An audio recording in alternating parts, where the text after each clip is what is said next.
Ahí ya está grabando, Gaby. Ok, bien.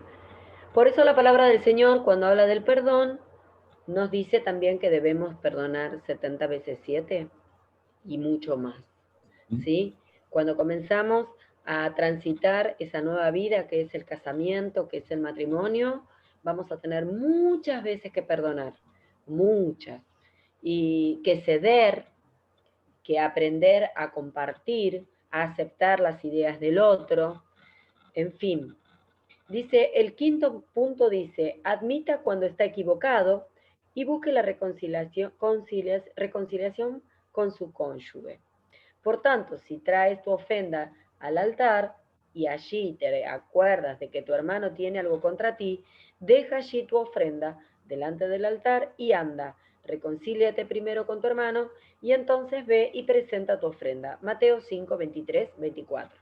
Vieron que cuando comencé la clase dije que muchas veces no tenemos en cuenta que nuestro esposo o esposa es nuestro hermano.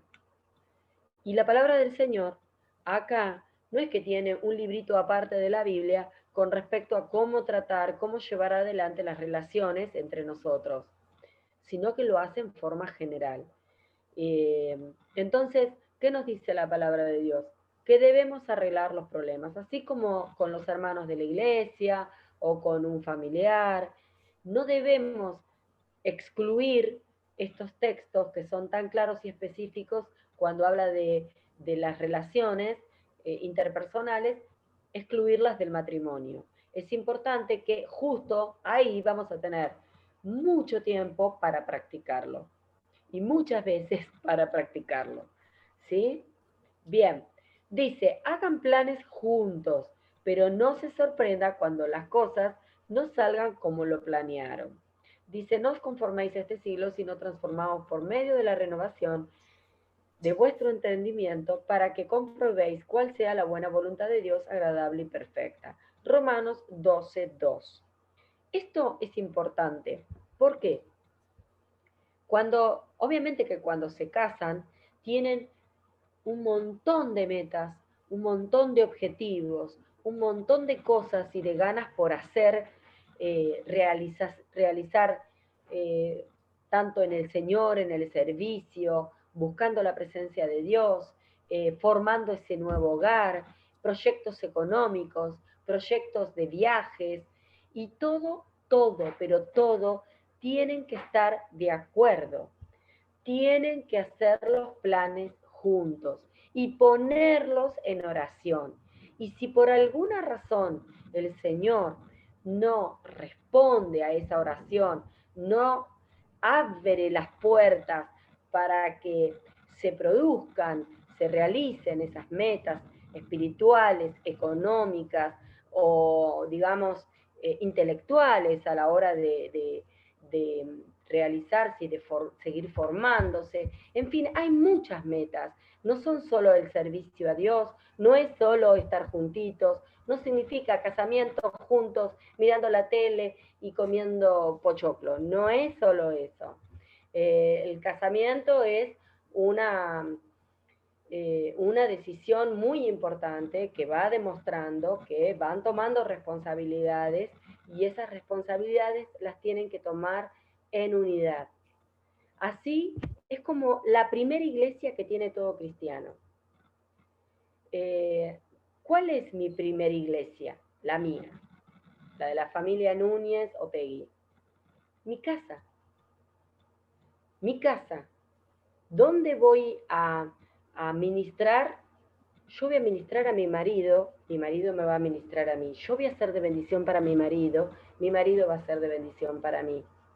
Mis hijos, cuando vengan los hijos, ¿saben quién conoce más que nadie sus defectos? Su esposo, su esposa van a conocer, ¿no? Porque ahora son solteritos, mi vida, son chiquititos. Su esposo, su esposa, sus hijos, ¿sí? Entonces, toda esta palabra, antes de ponerla en práctica en la iglesia, la vamos a poner, tenemos infinidad de veces que ponerla en práctica en nuestro hogar. El Señor sabía que todo esto iba a ocurrir que todas esas disensiones, cuando no nos ponemos de acuerdo, iban a ocurrir, entonces nos da la salida. Pónganse de acuerdo. Y si Dios no abre las puertas, es porque no es la voluntad de Dios. Y nunca impónganse, nunca realicen cosas, metas, pasando la voluntad del otro. Si bien el hombre es cabeza de hogar, ya lo vamos a ver más adelante, no desde el autoritarismo, sino desde el amor. Sí de autoridad, pero no autoritarismo. Pero a veces la mujer también se le impone al marido desde el autoritarismo. Yo lo quiero así, vamos a hablar algo frívolo. El auto. Lo quiero rojo, no, lo quiero blanco, lo quiero rojo, no lo quiero blanco. Se pelean. ¿Saben qué va a pasar? O no se van a poder comprar el auto, o en lugar de ser de bendición, Va a ser van un a estar problema. peleados, no lo van a poder disfrutar, van a estar peleados. ¿Sí? Busquen, hay cosas que no hay necesidad de estar con el tire y afloje. De eso se trata la unidad también. Consensuar, ponerse de acuerdo y si no, ceder también. Ceder. Miren a sus papás, cómo ellos pueden llevar adelante el matrimonio. No significa que son perfectos, no hay hogar perfecto, porque los que lo componen no somos perfectos. ¿Sí? Eso no es justificar, pero eso es entender. Entonces, si hay que ponerse de acuerdo, busquen oración. Y si no, mi experiencia personal, nuestra experiencia con Carlos, es dejarlo de lado. Cuando no nos poníamos de acuerdo, lo dejábamos de lado. Esperábamos el tiempo de Dios y a veces ni estábamos pendientes ni pensábamos y Dios nos sorprendía y abría las puertas y salía todo por un tubo. Pero lo dejábamos en las manos de Dios. No tratábamos de que no sea un conflicto que nos separe o nos divida o haga que estemos mal. ¿Sí? Bien, dice el siguiente punto, comuníquese a menudo, pero no trate de cambiar a su cónyuge, más bien trate de alentarse, fortalecerse el uno al otro. Usted no puede cambiar a su cónyuge, pero sí puede cambiarse a sí mismo. ¿Qué tal? ¿Qué significa esto? Que cuando yo estoy de novio es mi príncipe azul, pero cuando yo me caso, el príncipe azul tiene, a ver, ¿qué le puedo decir? Un granito en la cara que antes no se lo veía. Antes estaba tan enamorada, deslumbrada que no se lo veía. Ahora le veo el granito, veo que, no se, que se levanta con los pelos parados o que se levanta con la cara larga, que necesita esos 5 minutos para estar sola, tranquila, y después que se levante todo el malón. ¿Y cómo? Antes no era así, se moría de ganas de estar conmigo y me decía qué lindo el desayuno y qué patatín, qué patatero, y ahora quiere esos 5 minutos, ¿quién lo entiende? Y tratamos de cambiarlo o de cambiarla. Yo no me casé con esta persona. Cuando estábamos de novio no me mostraba estas cosas y empezamos a querer cambiarla. No me gusta cómo habla, no me gusta cómo se viste y empezamos a encontrar los defectos que antes no veíamos al convivir. Bueno, ¿qué dice el Señor? Si cambias vos mejor, si te importa un poquito menos, ¿qué dice? Habla de la paja. Dice, ¿por qué miráis la paja que está en el ojo de tu hermano y no echas de ver la viga que está en tu propio ojo? ¿O cómo puedes decir a tu hermano, hermano, déjame sacar la paja que está en tu ojo, no mirando tú la viga que está en el ojo tuyo? Bueno, y después dice hipócrita y, bueno, feito, pero dice así, ¿no? Hipócrita, saca primero la viga de tu propio ojo. Es decir, a veces miramos el error del otro y nosotros, pudiendo cambiar algunas cosas, puede mejorar esa relación, esas situaciones que por ahí no me gustan del todo. ¿sí? Hay un dicho que dice que no tenemos que mirar siempre el vaso medio lleno. Hay gente que solo mira el vaso que está medio lleno y no se ve todo el esfuerzo que se hizo para llenar el vaso hasta ahí, ¿sí? O que algunos en un pañuelo blanco está el 99% blanco, pero ven el puntito que de una mosca o el puntito que está penita sucio. Siempre lo malo y lo negativo es más fácil ver y acentuar, pero miren si Jesús estuviese todo el tiempo señalándonos y mirando todo lo malo que tenemos. Estamos fritos y en el horno, ¿sí? Entonces, antes de ver la paja en el ojo ajeno, tratemos de ver y de cambiar lo que podamos cambiar. Y si hay algo que es muy evidente, y si hay algo que realmente es para conflicto, bueno, con propiedad, y como dice la palabra de Dios, que si un hermano tiene problema con el hermano, tiene que arreglarlo. Entonces, sentarse, charlarlo, hablarlo, me molesta, no me gusta. Este ejercicio que yo le estoy diciendo no es solo al principio, ¿eh? Después de 25 años, después de 26 años, después de 27 años, después de 29, después de 30 años, va a seguir lo mismo. Es decir, no los mismos problemas. Se supone que ya han cambiado, pero van a venir nuevos problemas, nuevas cosas. Y sobre eso hay que trabajar. Y la palabra de Dios nos da la salida. ¿Sí? El punto número 8 dice, no dependan de su cónyuge para satisfacer todas sus necesidades. Solo Dios puede hacer eso. Maldito el varón que confía en el hombre, dice la palabra de Dios, y pone carne por su brazo, y su corazón se aparta de Jehová. Jeremías 17:7. Dice, no dependa de su cónyuge para satisfacer todas sus necesidades. Es decir, nuestra confianza debe estar puesta en Dios. Pero yo cuando me puse a leer esto pensé, mi cónyuge tiene que estar, digamos, supliéndome todo, haciendo todo por mí.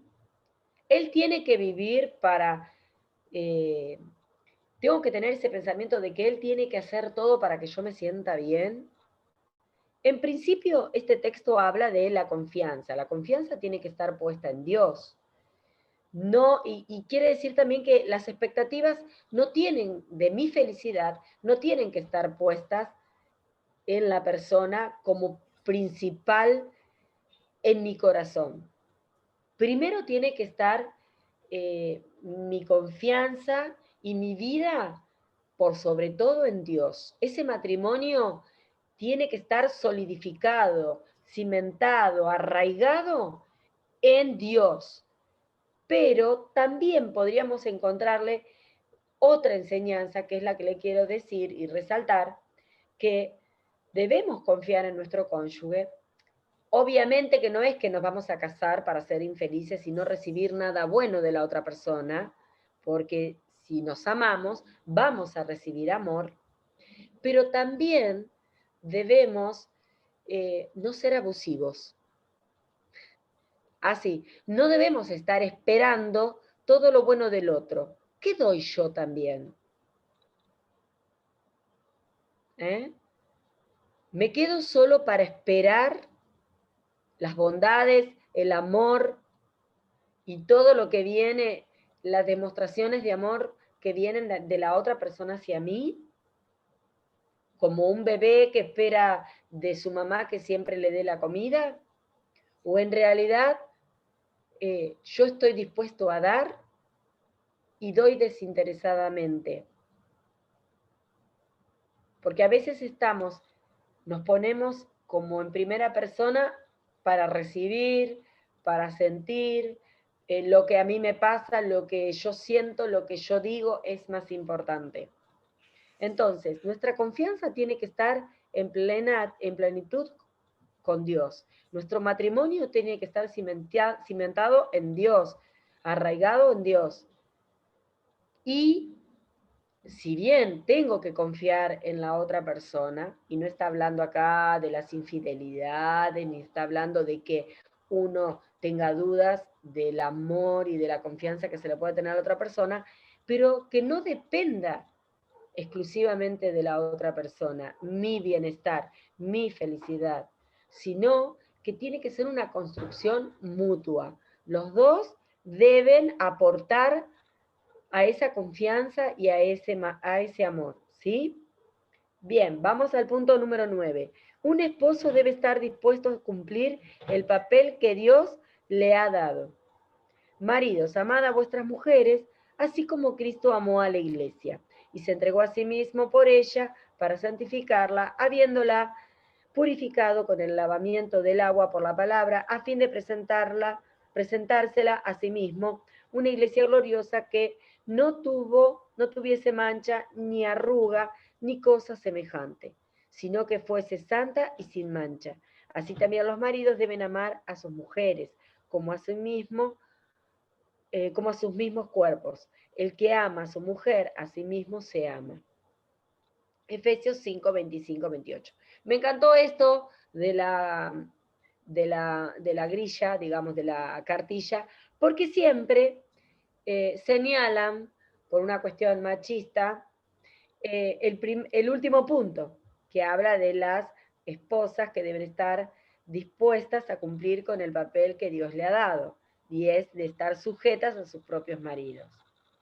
Bien, si bien no lo vamos a estirar esto porque ustedes son solteritos, la realidad es que, fíjense, en las iglesias durante muchos años y actualmente hay hombres que tienen un perfil machista y se agarran de este texto bíblico a full. ¿Y qué hacen? Miran, dicen que no, pero miran a las mujeres, a sus esposas, así, de arribita. Y así no es como dice este texto. ¿Qué dice la palabra de Dios? Fíjense que acá están comparando a la esposa con la iglesia, a la relación de Jesús con la iglesia. ¿Y cómo trata Jesús a la iglesia? ¿Qué hizo Jesús por sus hijos, por su pueblo, por su creación que estaba perdida? Dio su vida. Entonces, ¿cómo tiene que amar el marido a la esposa? Al punto de dar su vida por ella. Por eso es que lo vemos, que el esposo que ama a la esposa, que ama su hogar, se sacrifica, trabaja incansablemente, trata de que no le falte nada, está siempre ahí cuidándolos en la parte espiritual, la cuida, la protege, como Cristo protege a la iglesia, al punto de dar su vida por ella. Ahora bien, la esposa dice que debe estar sujeta. ¿Pero de qué está sujeta? Yo no sé si, creo que en la primer parte, en la parte de evangelismo, creo que estuve hablando sobre la sujeción. Y sujetarse en el diccionario habla de estar agarrado, ¿sí? Una de los sinónimos es agarrar, amarrar, pero no como uno amarra a un perro con un collar, sino desde el lado del amor. Entonces, la esposa tiene que estar sujeta a su marido porque lo ama, ¿eh? El marido, si la ama a la esposa, no la va a mandar a hacer algo que, digamos, no le va a hacer algo que sea malo. ¿Se entiende? Si hay amor, hay comprensión, hay tolerancia, hay ayuda mutua, entonces no va a ser difícil a esa esposa eh, estar, querer estar amarrado, querer estar sujeta, agarrada. Yo me los imagino de la mano, caminando los dos a la par, el camino, el Señor, el camino que Dios le ha trazado, con Dios a la cabeza, con Jesús a la cabeza, que cuando hay que tomar una decisión, van los dos a Jesús, que cuando hay que resolver un problema, van los dos a Jesús y a la luz de la palabra resuelven esos problemas, resuelven y toman esas decisiones que tienen que tomar, y se aman, y hay compañerismo, y hay comprensión, ¿sí? Y no hay ese autoritarismo ni de parte de uno ni de parte del otro, porque ahora están las mujeres a full también con el feminismo. Eso no tiene que estar dentro de la iglesia, ni el autoritarismo ni el feminismo. Tiene que estar el amor de Dios, tiene que estar la autoridad de Dios, esa autoridad que permite una unidad, que permite un orden, que permite un orden, pero para que funcione correctamente. ¿Sí? Fíjense en el cuerpo. El cuerpo, el ojo no hace lo que tiene que hacer el pie. Ni el pie le va a decir al ojo lo que tiene que hacer. Todo tiene un Cada orden. uno, cada pieza, ¿me decís?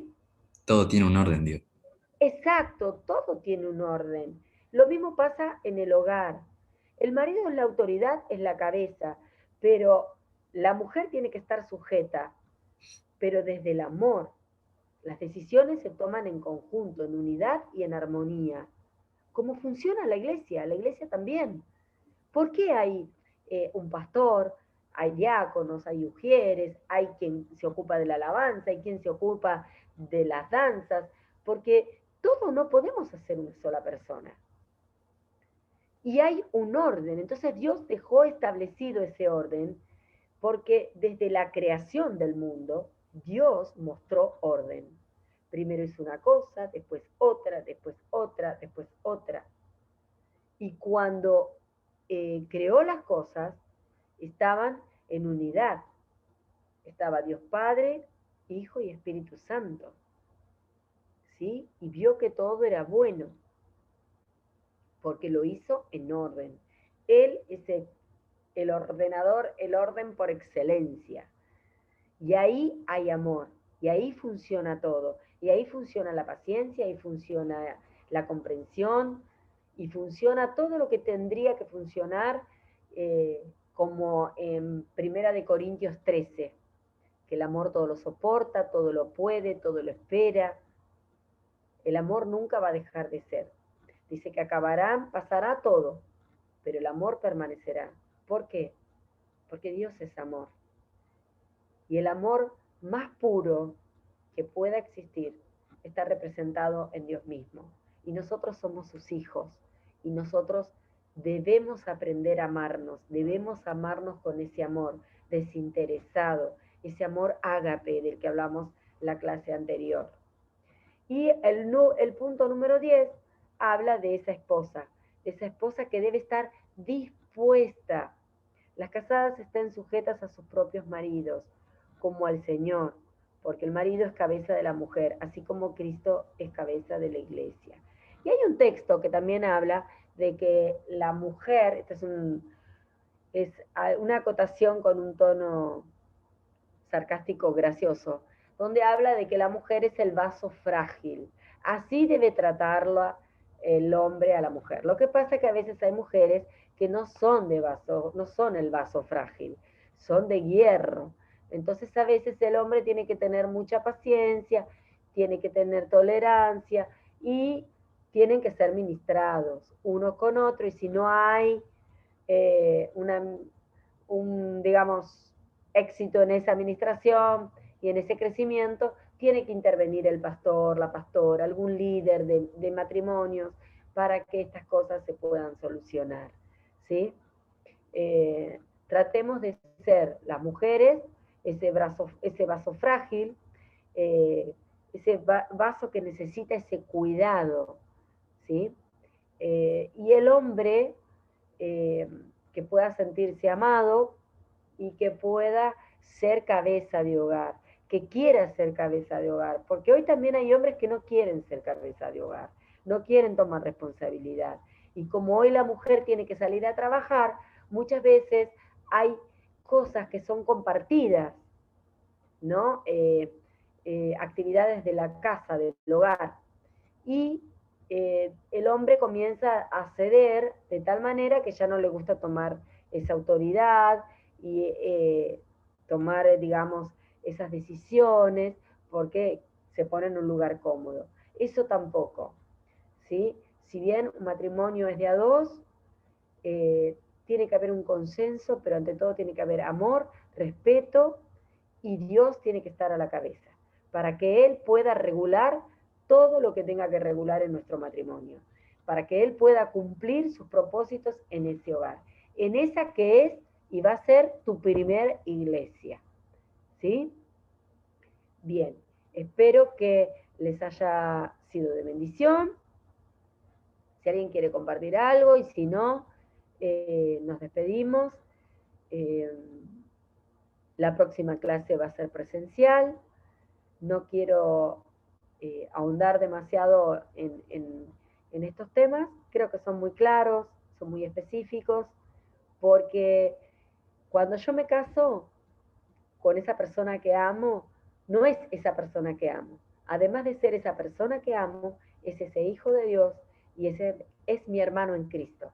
Entonces, todos estos textos bíblicos debemos cumplirlos para que nos vaya bien, para que ese matrimonio sea exitoso en Dios y Dios pueda cumplir esos propósitos que tiene con ese hogar. Amén. Bien, chicos, oramos para despedirnos. ¿Querés orar? No sé, ¿quién de los dos quiere orar? La verdad que los felicito porque se bancaron una charla de matrimonio cuando todavía no tienen novio, ¿no? Todavía está muy lejos. Bueno, pero vayan orando, vayan orando. Si bien hay un impasse, vamos a hacer un impasse en la clase. Vayan orando, porque esa persona está, para que nadie se las robe, para que ustedes no se equivoquen a la hora de elegir. Vayan orando y preparándose para eso también, para ese momento. ¿Sí? ¿Quién quiere orar? Dale. Vi, ahí está. Bueno. Dale. ¿Otro recortó? Esta es la valiente, la valiente. ¿Quién está ahí? ¿Mamá? No, es mi tía. Ah, bien. Perdón. Uy, pobre. Bueno, ahora sí. Bueno, Señor Jesús, gracias por esta noche, Padre Santo, y por esta clase que fue de bendición, Señor, a pesar de muchas cosas, Padre Santo. Bendice a Gabriela, Señor, y a su familia, Padre Santo, también bendice a Agustín, Padre. A su familia también, Señor, bendice lo que queda de nuestra semana, Padre Santo, y que la próxima clase sea presencial, Señor Jesús. Amén. Amén. Bien. Bueno, chicos, si Dios se lo permite, la próxima clase va a ser presencial, así que sean puntuales. Seguramente voy a llevar algo calentito para que, aunque sea, puedan tomar algo en un termo, ya lo llevo hecho, así que llévense su vasito, ¿sí? Bueno. Así cada uno después se lo lleva a la casa y no tenemos que estar lavando ni nada de eso. Llévense un vasito y así compartimos algo caliente allá porque va a estar frío tal vez. Ok. Bendiciones. Bendiciones, Gaby. Dios les bendiga, chicos. Nos vemos. Bendiciones, Gaby.